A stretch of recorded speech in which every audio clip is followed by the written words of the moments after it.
Добрий день, я вітаю. Good afternoon. Thanks everybody for joining us.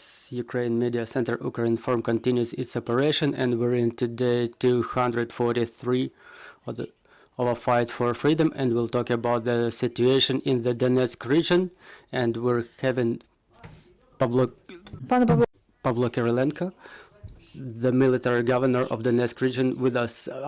We know that you're limited in terms of time, so in brief about the key points. Talking about Bakhmut, the situation is the hottest in that region. We're getting news about our troops having moved the enemy about 2 kilometers from Bakhmut. Is there still civil population in the city? Well, the situation in Bakhmut and in Bakhmut direction is still pretty tense. However, all the enemy's attempts to occupy the city and to break through the defense of our defenders fail, and the enemy withdraws on a daily basis, suffering severe losses of personnel and material. As to the civil population, about a little bit more than 15,000 people remain in the city for this fall and winter season. The military administration takes all the necessary attempts to evacuate and relocate the civil population from Bakhmut to save their lives and health. And besides, we have additional steps taken as to the preparation to the winter season. We deployed additional heating points, heating stations. We installed new stoves for heating, and the heating equipment disseminated among the people, so the people can stay in these safe shelters, heated, and they can get some food there. There is no water supply and there is no power supply in the city, and I cannot tell you already the number of the times that the power supply and water supply were reestablished in the city and then broken down again. So the enemy takes all the actions to destroy the infrastructure. What's the situation with the critical infrastructure in Kramatorsk and Slavyansk? The critical infrastructure keeps operating. The reserve power sources were connected to maintain the operation of power supply. The more complicated situation is with the water supply. So as we know, the power supply in the region is pretty much the same as throughout the whole country. We have the schedules of rolling power shutdowns, so that we can avoid the maximum load on the power supply system during the peak periods. Mr. Pavlo, what's the situation with the occupied Liman and Svetohirsk? What's the humanitarian situation there? We've heard the presidential address yesterday, and he mentions that the critical infrastructure is being rebuilt there. And what's known about this, and what's known about the war crimes committed by the Russians in that region?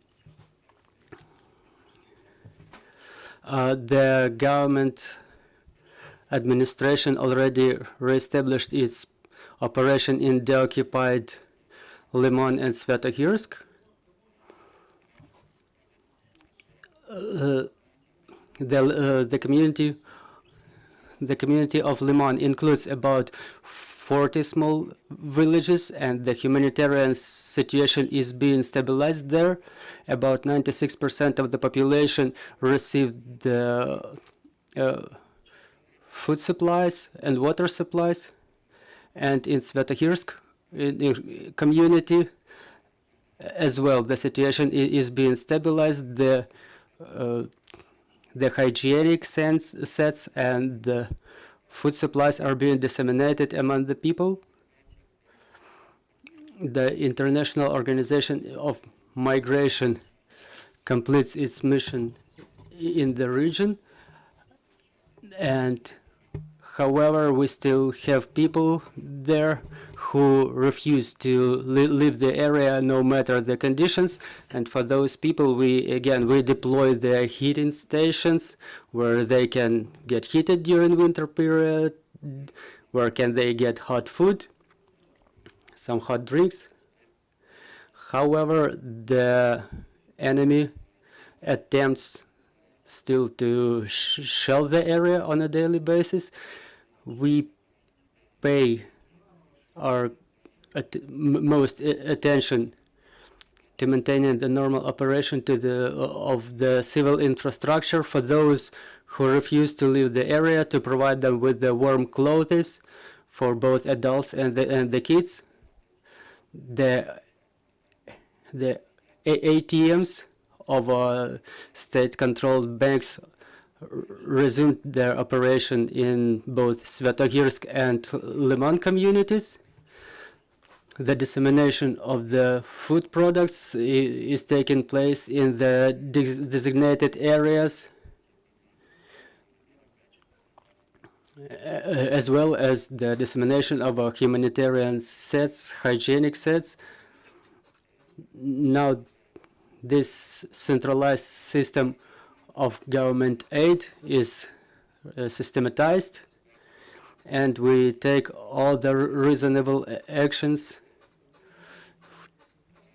to bring the construction materials in the area, for reconstruct the infrastructure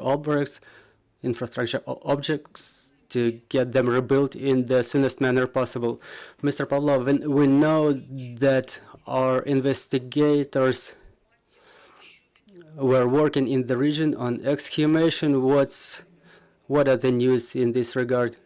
Yes, the exhumation is still in progress. I keep visiting the sites, I keep visiting the area to control the process. We have discovered mass burial sites of both military and civil people. Now the investigators are working under all the criminal proceedings, and the investigations are still in process with a careful examination and facts of identification of torture sites and burial sites, and to identify the causes of death of both military and civil people. How many bodies are exhumated for the time being? Now there are two principal burial sites. 131 person is exhumated, and the number is still growing because there are mass burial sites, and we also identify some individual burial sites, for example, in the yards of private houses, and the work is still in progress. We have one question, please.